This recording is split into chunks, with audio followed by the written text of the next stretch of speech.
नमस्कार मित्रांनो, मी शुभम लोक तुम्हा सर्वांचं आपल्या कॅड एक्सपर्ट या यूट्यूब चॅनलवरती स्वागत करतो.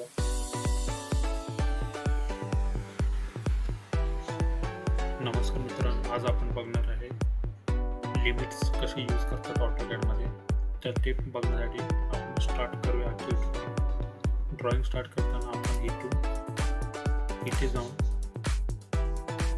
AutoCAD.ISO.DWT सिलेक्ट करतो. नंतर लिमिट सेट करताना लिमिटची शॉर्टकट की आहे, हीच कमांड आहे LIMIT लिमिट एंटर.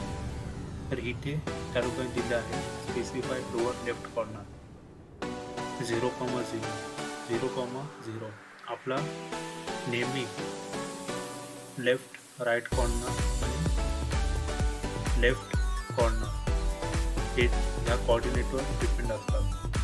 या UCS means user coordinate system, ते इथे 0,0 आहे. तर आपण सुद्धा तोच दिला 0,0 एंटर. नंतर ते बोलतात स्पेसिफाय अपर राईट कॉर्नर, तर त्यांनी मेन्शन केलं आहे 420/297. तर आपण घेऊया 150,150 एंटर. हे झाल्याच्या नंतर लिमिट्स एंटर केल्याच्या नंतर आपण झूम साठी कमांड आहे, शॉर्टकट की आहे Z एंटर.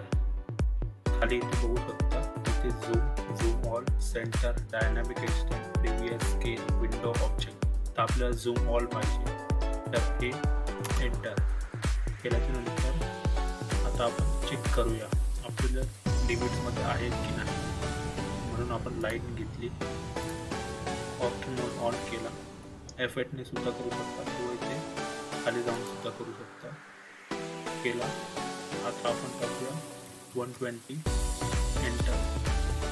खाली 100 एंटर. तुम्ही बघू शकता हे खाली जरा गेलं तर झूम आउट करा. या साईडला आलो 120 एंटर. इथे जॉईन केलं. आता हा UCS आयकॉन आहे, तर त्यासाठी UCS एंटर केला. नंतर नो रिजन करा, तो लेफ्ट साईडच्या बॉटम कॉर्नरला जाईल. आता आपल्याला चेक करायचं आहे की डायमेन्शन बरोबर आहे की नाही. तर इथे ॲनोटेशन म्हणून टूलबार आहे. त्या टूलबारमध्ये वरती इथे लिनियर, म्हणजे जे स्ट्रेट लाईन्स असतात त्यासाठी लिनियरचा यूज केला जातो. तर ते आपण चेक करू शकतो. 120 आहे. परत तीच कमांड रिपीट करण्यासाठी आपण स्पेस बारचा किंवा इंटरचा यूज करू शकतो. स्पेस बारला क्लिक केला तर तीच कमांड परत रिपीट होईल. बघू शकता आपण 100.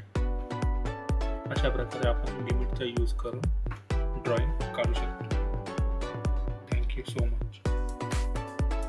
व्हिडिओ लाईक करा. काही सजेशन असतील तर कमेंट करा, आणि जर नवीन असाल तर चॅनल सबस्क्राईब करा.